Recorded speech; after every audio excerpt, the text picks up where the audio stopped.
Proses seleksi terbuka jabatan panitera pengganti Kamar Pidana dan Perdata Mahkamah Agung masuk ke tahap akhir.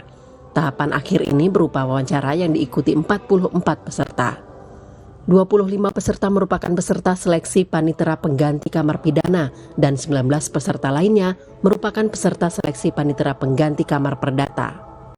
Tahapan wawancara ini dilaksanakan pada 17 hingga 19 Juli 2023. Acara dibuka langsung oleh Panitera Mahkamah Agung Ridwan Mansur selaku Ketua Panitia Seleksi.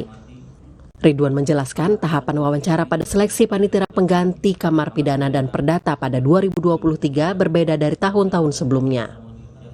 Ridwan mengungkapkan tim penguji merupakan panitia seleksi yang ikut terlibat secara langsung dalam tahapan wawancara. Tim penguji tahap wawancara terdiri dari 4 orang penguji dari Mahkamah Agung dan 2 penguji dari pihak eksternal.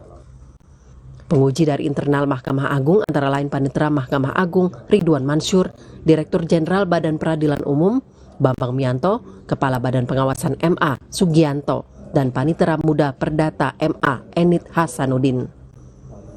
Untuk penguji dari eksternal MA terdiri dari kalangan profesional Made Rawa Aryawan dan dari kalangan akademisi Feby Mutiara Nelson.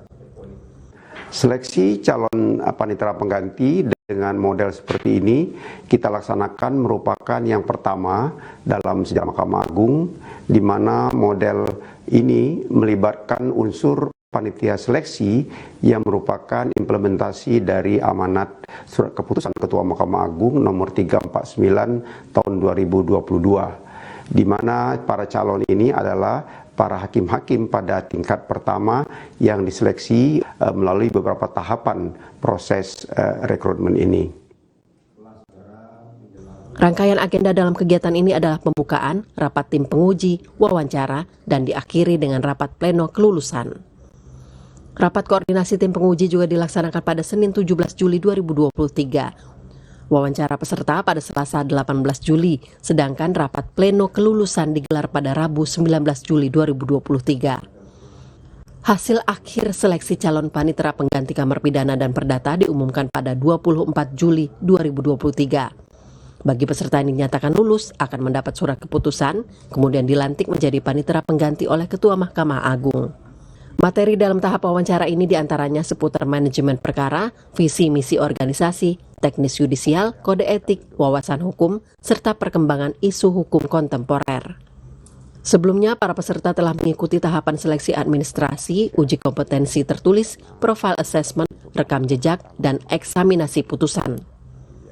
Seleksi pengisian jabatan panitera pengganti ini digelar dalam rangka menyeimbangkan jumlah panitera pengganti dengan beban kerja penanganan perkara. Kesesuaian jumlah ini merupakan unsur penting dalam proses penanganan perkara yang efektif dan efisien. Tim Liputan Kompas TV, Jakarta. Yang dari internal Mahkamah Agung.